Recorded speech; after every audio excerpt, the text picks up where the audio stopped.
আসসালামু আলাইকুম বন্ধুরা, আশা করি আপনারা সকলেই ভালো আছেন। আমি রুবেল আলম প্রধান আপনাদের সামনে আরেকটা নতুন আলোচনা নিয়ে। তো আজকের যে আমার আলোচনার টপিকটা হবে, তো আমার আজকের টপিকটা হবে বর্গার উপর।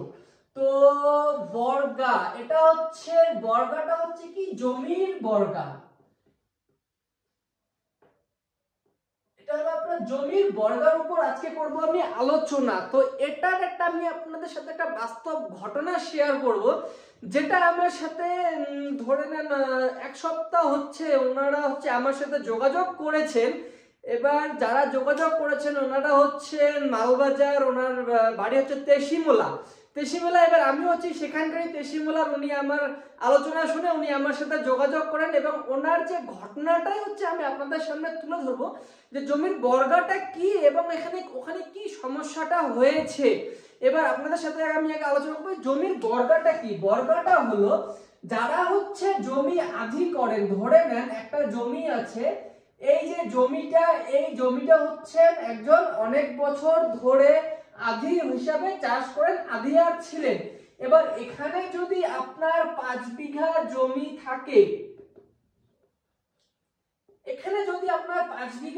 থাকে, সেক্ষেত্রে যদি একজন আধিয়ার এখানে জমি আধি করে থাকেন, সেক্ষেত্রে কিন্তু ওখানে ওনার একটা অর্ধেক জমির উনি কিন্তু মালিকানা হক পেয়ে যান।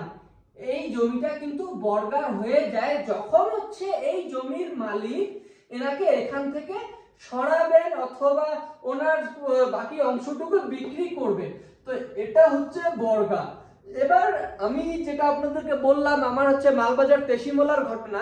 তো আমিও তেশিমোলার। এবার ওখানে হয়েছে কি, একজন আপনারা অনেকেই চিনবেন ওনাকে, এক ব্যক্তি উনি একটা জমি চাষ করতেন। এবার ধরে নেন এই যে উনি যে জমিটা চাষ করতেন, এবার শেষ সময়ে কিন্তু উনি এই জমির উপর বর্গা ছিলেন। এবার উনি যখন এই জমিটা বর্গা ছিলেন, উনি এই জমি চাষবাস করতেন। তো যখন এনাদের যে সম্পূর্ণ জমিটা আছে, যিনি মূল মালিক ছিলেন, ওনার ইনি বর্গা। এবার ওনারা যখন সম্পূর্ণ জমি, এটা ছাড়া ওনাদের আরো জমি ছিল আশেপাশে, যেসব জমিগুলো আছে এইসব জমিগুলো কিন্তু এই বর্গার এই প্লটটা যার কাছ থেকে আপনি আধি করতেন, ওনারই আরো আশেপাশে জমি ছিল। এবার সেক্ষেত্রে হয়েছে কি, এক্ষেত্রে এনার সাথে এটাই হয়েছে, এনার যেই প্লটের উপর ইনি বর্গা ছিলেন, এবার যিনি এই প্লটের উপর বর্গা ছিলেন, ওনাকে এই জমিটা না দিয়ে তার একটা পাশের জমি, ধরে নেন উনি 2 নম্বর প্লটের উপর বর্গা ছিলেন, এবং ওনাকে যখন ওনারা জমি ওয়ারিশ হিসাবে অথবা জমি বিক্রির ক্ষেত্রে জমিটা ওরা ভাগ বন্টন করে নিয়েছিলেন, সেক্ষেত্রে কিন্তু ওনাকে এই জমির উপর বর্গা ছিলেন, এই জমিটা না দিয়ে ওনাকে এই জমিটা দিয়ে দেওয়া হয়। এবার ধরেন এটা আমার 4 নম্বর প্লট। এবার বর্গা ছিলেন 2 নম্বর প্লটে, এবার ওনাকে জমি দেওয়া হলো 4 নম্বর প্লটে। এবার এখানে হয়েছে কি, এনার যে 4 নম্বর প্লটটা যে আছে, এখানে যার নামে যারা ওয়ারিশ হিসেবে জমিটা ভাগ করে নিয়েছিল, এবার সেই ওয়ারিশের নামের কিন্তু একজন ওয়ারিশের নামের খতিয়ানটা এই 4 নম্বর প্লটের উপর হয়ে যায়। এবার সেই খতিয়ানের বলে কিন্তু সেই ওয়ারিশ কি করে, সেই ওয়ারিশ ওনার ছেলেকে দানপত্র করে দেয় এই 4 নম্বর প্লটটার উপর। যেহেতু বর্গার এখানে কোনো প্রমাণ নেই যে এই 4 নম্বর প্লটটার মধ্যে বর্গা ছিল, কিন্তু পজিশনটা বর্গার কাছে আছে। তো এই ক্ষেত্রে এবার উনি আমাকে এটাই বলেন যে আমার কাছে তো কোনো কাগজ নেই। তো সেক্ষেত্রে আমি কি করে প্রমাণ করব যে জমিটা ওনার কাছে আছে, যে 4 নম্বর প্লটটা ওনার কাছে আছে। আমি আপনাদের চাইলে সেই কাগজ, উনি কোন প্লট পেয়েছেন, সম্পূর্ণ ডিটেলস বলতে পারি। তো যেহেতু আমি আপনাদের তাও বলে দিলাম যে এটা আমাদের মালবাজারের তেশিমোলার কেস, আমিও সেখানকার। এবার আমার এখানে অনেক তেশিমোলার আছে যারা দেখবে, আমি চাই না ওনারা জানুক কোন ব্যক্তি এবার কে ওনার সাথে এই কাজটা করছে এবং করার চেষ্টা করছে, কাগজও উনি দলিলও তৈরি করেছেন, ওনার ছেলেকে দানপত্র দলিল করে দিয়েছেন সেই প্লটের উপর, এবং সেই দলিলের বলে সেই বর্গাকে হচ্ছে দাবি করছে যে এই জমিটা হচ্ছে আমার।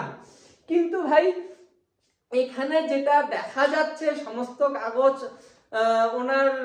ওনার কাছে তো কোনো কাগজই নেই, কিন্তু কোথাও না কোথাও উনি যে বর্গা ছিলেন সেই জমির উপর এটাই কিন্তু পাওয়া গেছে। এবার যে ব্যক্তি ওনার ছেলেকে দানপত্র করে একটা দলিল করে দিয়েছে, এবার সেই ব্যক্তির নামে কিন্তু বর্গার যে প্লটটা ছিল সেই ব্যক্তির কাছে কিন্তু এই প্লটটা পজিশনে আছে।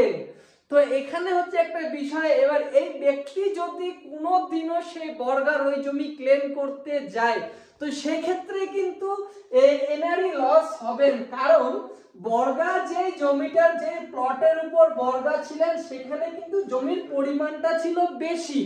এবার এখানে হচ্ছে বর্গাকে যে জমিটা দেওয়া হয়েছে, তো উনি বর্গা হিসেবে যে প্লটে ছিল যেখানে উনি জমির পরিমাণটা বেশি পাইতো সেখানে কিন্তু একটু কম জমি দিয়ে ওনাকে এক জায়গায় একটা সাইড করে দেওয়া হয়েছে, কিন্তু সেটা উনি মানার পরেও তারপরেও হচ্ছে এনারা কি করছেন, সেই বর্গাকে যেহেতু ওনার ওখানে কোনো কাগজ নেই এবং যে পজিশনটা বর্গার কাছে ছিল সেটা এখন ওনার কাছে নেই, অন্য জায়গায় দেওয়া হয়েছে, আর সেই জায়গার বর্গার কাছে কোনো কাগজ নেই, যার হচ্ছে এনারা এই ওয়ারিশ হচ্ছে ফায়দা উঠানোর চেষ্টা করছে। তো এভাবেও কিন্তু অনেক রকমের সমস্যাগুলো হয়ে থাকে।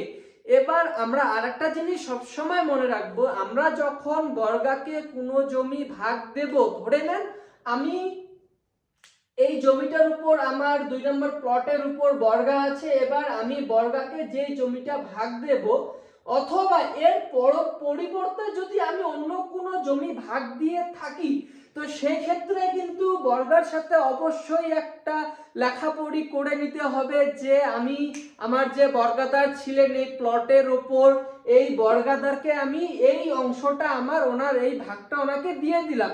তো আপনার যে লেখাপড়ির কাগজটা থাকবে এটা হচ্ছে একটা খুব ইম্পর্টেন্ট কাগজ, কারণ বর্গা তো আছে। এবার দেখা গেল আপনি যখন আপনার এই প্লটের বর্গা ঠিক করতে যাবেন 2 নম্বর প্লটের, সেক্ষেত্রে কিন্তু আপনার এই বর্গাটা যখন আপনি কাটবেন এটা কিন্তু একটা এমন একটা বিষয় যে খুবই মুশকিল, একটা খুব কষ্টের, এটা করা অসম্ভব হয়ে যায় অনেক সময় যে একটা প্লটের উপর থেকে বর্গা কাটা। এবার আপনার কাছে যদি সেই আপনার বর্গার সাথে যে চুক্তিপত্রটা হয়েছিল সেই কাগজটা যদি আপনার কাছে থাকে তো সেক্ষেত্রে কিন্তু আপনি খুব সহজেই কিন্তু বর্গাটাকে কেটে নিতে পারবেন। তো আশা করি আপনারা জমির বর্গার উপর যে আলোচনা বুঝতেই পারছেন। তো আর তার সাথে সাথে আমি আপনাদের সাথে যে বর্গার একটা ঘটনা ঘটেছে যেটা আমার কাছে আছে সেটা দিয়ে আমি আপনাদেরকে বোঝানোর চেষ্টা করেছি যে বর্গাটা কিভাবে কি হয়েছে, এবার এনার সাথে কি হচ্ছে এইটা নিয়ে আপনাদের সাথে আলোচনা করলাম। তো আপনারা সকলে ভালো থাকবেন, আল্লাহ হাফেজ।